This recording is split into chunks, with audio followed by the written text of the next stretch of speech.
आमतौर पर हिंदू धर्म को बड़ा ही जटिल माना जाता है। इस धर्म में कई सारे सिद्धांत हैं, कई सारे धर्म ग्रंथ हैं और कई सारे पंथ हैं, जिससे किसी व्यक्ति के लिए यह समझना मुश्किल हो जाता है कि वास्तव में हिंदू धर्म क्या है। जबकि इसके विपरीत हिंदू धर्म एक बहुत ही सरल धर्म है। उदाहरण के लिए, जब हम किसी बच्चे को गिनती सिखाते हैं, उसके लिए 1 से 10 तक गिनती सीखना भी मुश्किल कार्य होता है, लेकिन जैसे ही वह गिनती सीख जाता है और बड़ा होता है तो उसके लिए अनंत तक गिनती गिनना भी सरल हो जाता है। उसी तरह से हिंदू धर्म को शुरुआत में समझना तो बड़ा कठिन है, लेकिन एक बार जब आप उसको कड़ी से कड़ी जोड़कर समझते हैं तो यह धर्म बहुत ही ज्यादा सरल धर्म है। हिंदू धर्म का अंतिम लक्ष्य मोक्ष प्राप्त करना है, मतलब ईश्वर में विलीन हो जाना है, जहां आप और ईश्वर का भेद खत्म हो जाए, आप में ही ईश्वर हो और ईश्वर में ही आप। यह मोक्ष प्राप्ति के लिए हमको हिंदू धर्म में 3 मार्ग बताए गए हैं: ज्ञान मार्ग, कर्म मार्ग और भक्ति मार्ग। इन तीनों ही मार्गों के माध्यम से आप ईश्वर की प्राप्ति कर सकते हैं। कईयों बार अज्ञानता के कारण कोई विशेष मार्ग पर चलने वाला व्यक्ति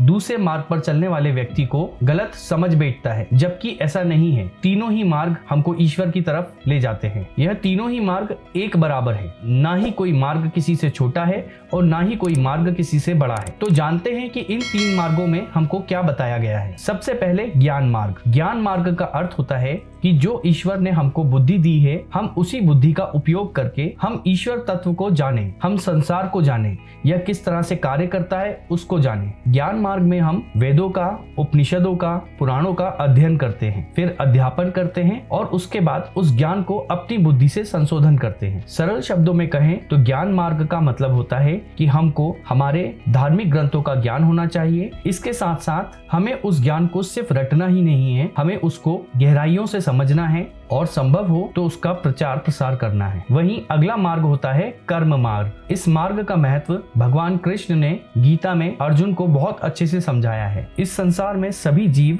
निर्जीवों से अलग इसलिए हैं क्योंकि वह कर्म करने में सक्षम है, और कर्म का सबसे बड़ा सिद्धांत है कि सभी कर्म अपना फल देते हैं। जैसा कि आइंस्टाइन ने भी अपनी थ्योरी में कहा था कि every action has equal and opposite reaction, मतलब आप जो भी कार्य करते हैं आपको उसकी उतनी ही प्रतिक्रिया मिलती है। जिसका मतलब यह हुआ कि हम जो भी कार्य करेंगे हमको उसका फल प्राप्त जरूर होगा। मतलब जब हमें हमारे कर्म का फल प्राप्त होना ही है तो फिर हमें फल की चिंता क्यों करनी चाहिए। अगर हम किसी विशेष परिणाम के स्वार्थ के लिए किसी कार्य को करते हैं तो इस तरह का कार्य सही नहीं माना जाता है। हम एक एग्जाम्पल से समझते हैं कि यदि 2 स्टूडेंट हैं जो कि एग्जाम दे रहे हैं, जिसमें से एक स्टूडेंट ने बहुत अच्छे से पढ़ाई करी है और दूसरे ने अच्छे से पढ़ाई नहीं करी है, तो एग्जाम देने के बाद जिस स्टूडेंट ने अच्छे से पढ़ाई करी है उसको रिजल्ट का इंतजार रहेगा, लेकिन जिस स्टूडेंट ने अच्छे से पढ़ाई नहीं करी है उसे रिजल्ट की चिंता रहेगी। इसलिए हमारा पूरा फोकस हमारे काम पर होना चाहिए, पर यह ध्यान रहे कि हम जो कार्य कर रहे हैं क्या वो नैतिक है या अनैतिक है। क्योंकि हम जो कार्य कर रहे हैं अगर वो अच्छा काम है तो हमें उसका अच्छा परिणाम मिलेगा, अगर हम गलत कार्य कर रहे हैं तो हमको निश्चित तौर पे उसका गलत परिणाम मिलेगा। हमारे धर्म ग्रंथों में जो नैतिक आधार का मापदंड स्थापित किया है, हमको उन्हीं नैतिकताओं में रहकर हमारा कर्म करना चाहिए। जैसे रावण बहुत ही ज्ञानी था और वो शिव का सबसे बड़ा भक्त था, लेकिन उसके कर्म बेकार थे, इस वजह से उसका सर्वनाश हो गया। वहीं तीसरा मार्ग है भक्ति मार्ग। यह मार्ग सबसे सरल है। ऐसे कई लोग हैं जो हमारे धर्म ग्रंथ के ज्ञान हैं उनको अर्जित करने में सक्षम नहीं है, जिनकी बुद्धि इन शुरुआती जटिलताओं को समझने में सक्षम नहीं है, जिन्हें ज्ञान मार्ग और कर्म मार्ग की बड़ी बड़ी बातें समझ में नहीं आती। तो क्या ऐसे व्यक्ति को ईश्वर प्राप्त नहीं हो सकता? बिल्कुल हो सकता है। कृष्ण भगवान ने कहा है कि तुम भक्ति भाव से भी मुझे प्राप्त कर सकते हो। भक्ति मार्ग एक ऐसा मार्ग है जिसमें हम आंख बंद करके ईश्वर की तरफ जाते हैं। हमारा पूरा समर्पण ईश्वर की तरफ होता है। इसमें हम निस्वार्थ होकर हमारे ईश्वर की सेवा करते हैं, उनको याद करते हैं, उनको अपना सब कुछ मानते हैं। यही भाव गोपियों में भी थे और यही भाव सबरी में भी थे। आप ईश्वर का नाम जपने से, उनके भजन करने से, कीर्तन करने से भी ईश्वर की प्राप्ति कर सकते हैं। ज्ञान मार्ग, कर्म मार्ग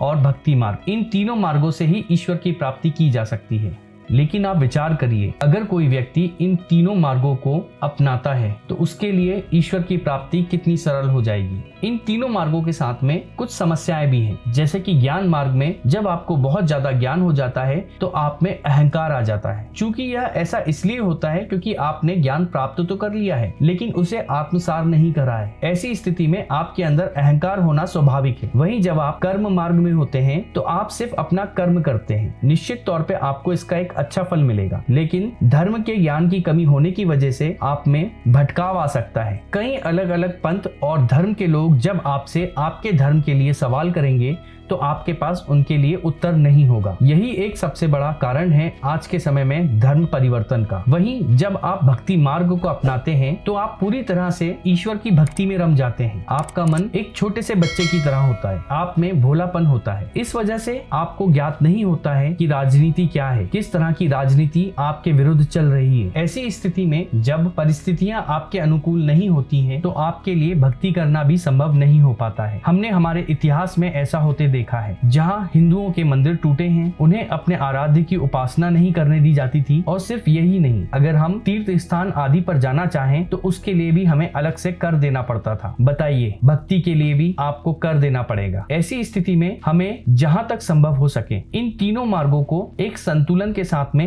अपनाना चाहिए। इन तीनों मार्गों से आप ईश्वर की प्राप्ति तो कर सकते हैं, लेकिन इन तीनों के एक संतुलन से आप एक समाज को भी कुछ अच्छा दे पाएंगे। तो अब से हमें ध्यान देना है कि हम मंदिरों में जाकर, सत्संग में जाकर, आरतियों में जाकर भगवान की भक्ति करें। इसके साथ साथ अपना निस्वार्थ काम करें और साथ में ही जितना संभव हो सके हिंदू धर्म के ज्ञान को अर्जित करें और उसका प्रचार प्रसार भी करें। याद रहे, आज के समय जितना शस्त्र आवश्यक है उतना ही शास्त्र भी आवश्यक है। अगर यह वीडियो आपको पसंद आया है तो वीडियो को लाइक करें और हमारे चैनल को सब्सक्राइब करें।